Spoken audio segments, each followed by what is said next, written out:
Embracing the future. Does Africa's youth hold the key to unlocking the continent's potential? A top Sierra Leonean official thinks so. The perfect storm. According to the United Nations, Zimbabwe is facing a national food emergency worsened by unforeseen forces. Opening his home and his heart, a Rwandan artist befriends a Burundian refugee. Africa 54 starts right now.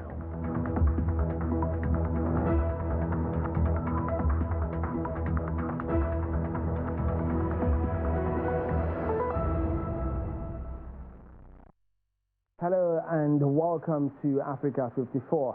I'm Chamberlain Uso at Channels Television here in Lagos and joined by Vincent McCory at Voice of America in Washington.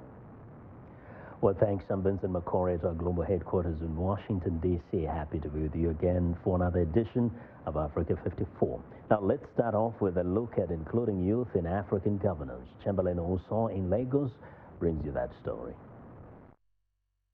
Oh, that's right. The president of Sierra Leone, Julius Maada Bio, is advocating a governance and policy structure in African states that is youth-centered as an antidote to regional security and development.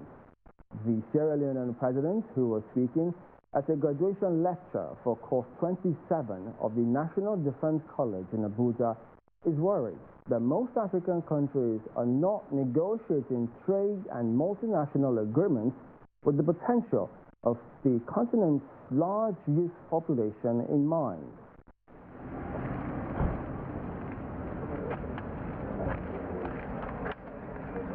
The president of Sierra Leone and his entourage arrive in the National Defense College, Abuja.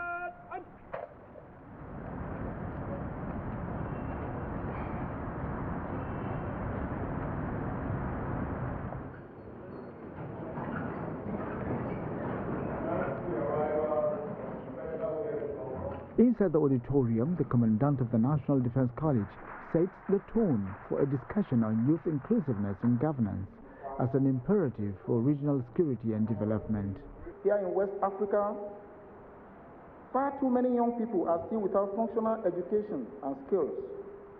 Youth unemployment rates are still high, access to public utilities and social services are low, and this affects their overall quality of life. Given the often quoted nexus between the well-being of the youth and both security and development, this lecture is quite instructive and cannot be ignored. In his keynote address, the Sierra Leonean president, Mr. Julius Bio, is concerned that young people are not given leadership roles in African politics and governance. In most of our countries, ladies and gentlemen, young people do not have sufficient visibility in civic spaces because they are either not well organized in civic organizations or their interests are not fully represented in existing organizations. As a result, their views are not solicited by policymakers and they do not participate in the public policy making space and negotiations. He proffers solutions for a better regional economic, political and social future for the African continent. I have argued that young people should be given leadership roles to play.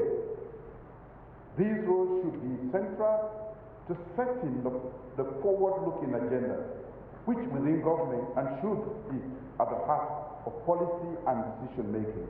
According to the United Nations, Africa's young population is expected to grow by 51% by 2050.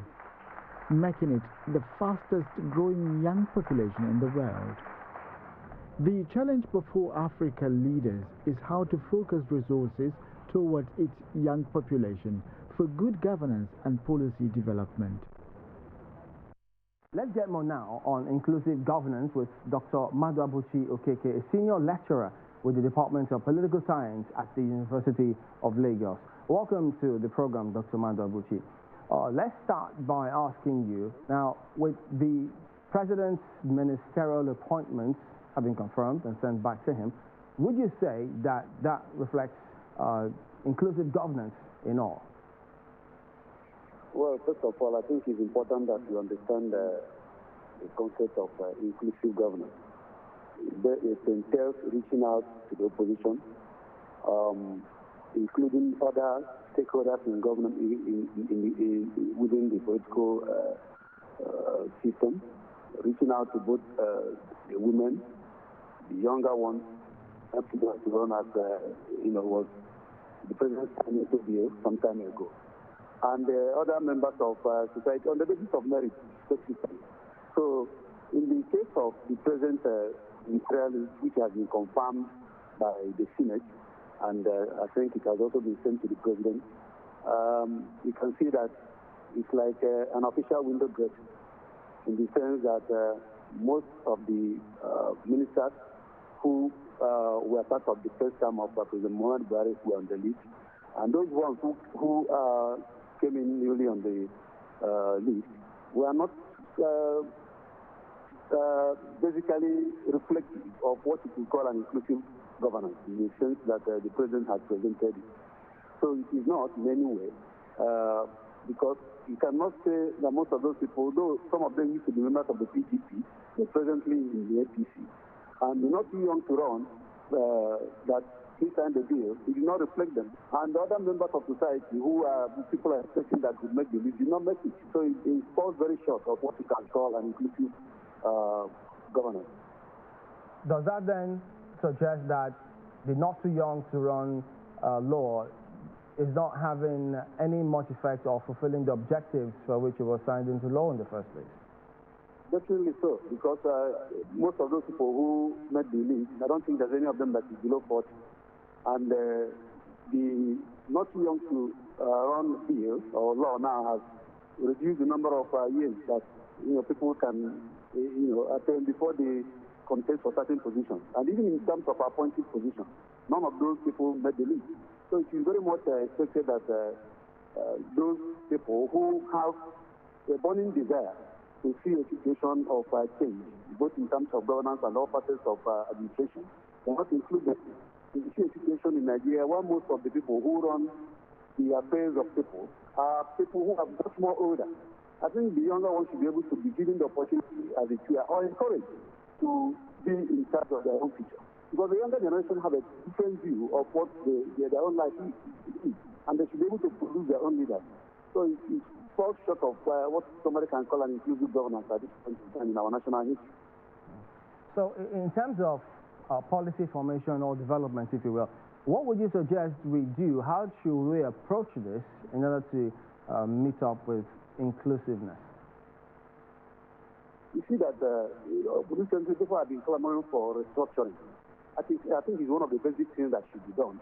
You expand the political space and release the energy in the system, so that they will be able to take care of most of these issues in contention. And if you go through Nigeria's political history, there have been several conferences, several national confabs, where certain ideas of how to make the country better have come back. Most of them are in print, documented by the government to implement. They have not been able, to implement any of them. In fact, the 2014 confab, when President Buhari came into power, he said he was not going to do anything about it at all. And I believe, sincerely, that if you look at the issue of restructuring, when you restructure, both politically, economically, socially, and other, people will have a space to operate from, because this present structure of Nigeria is so tight. There's too much power at the center. And the various components of the federation have been stifled. And it's not auguring well for us. So if you look at the issue of restructuring, it's going to be part of the thing. And the restructuring, that will also give space for the younger generation to come in. The women will participate, and the other members of the civil society who have, a very serious stake in the politics. All these are the things that, when the government takes them into consideration, it is going to reduce our problems very, very much, drastically. There's a school of thought that suggests that achieving inclusiveness is a two-way street. Now, you just highlighted the non-inclusiveness of youths, underrepresentation of women groups, and the likes. Yeah. Do you subscribe first and foremost to that school of thought? If you do, what should the others do? Because if they're not selected, what next for them? Yeah, sure. I think it's correct to, assert that it's a two-way thing. Because there is also the negative side of even the youth that we're talking about. Because some of these youth have become more mature than the, old generation that they want to take over from. It is these same youth, I don't know whether it is out of frustration with the system, that when these politicians commit all kind of, things, they see higher them, and they go and support some of these,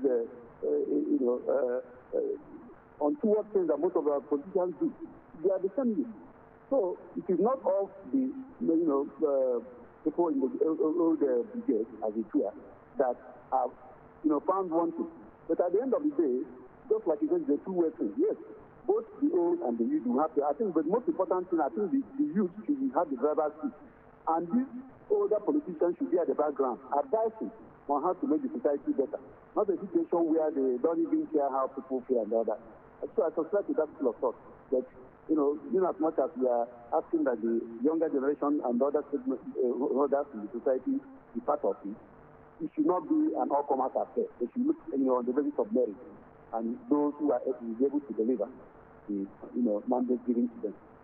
All right, then Dr. Madabuchi Okweke, Senior Lecturer at the Political Science Department, University of Lagos. Many thanks for joining us today on Africa 54. Well, we want to know what you think about Africa 54 and the stories we cover. Join the conversation on Facebook. The address is Africa 54. And check out our headlines 24/7 on voaafrica.com. Coming up, emotions run high as 32 former child soldiers of the Sudan People's Liberation Army reunite with loved ones.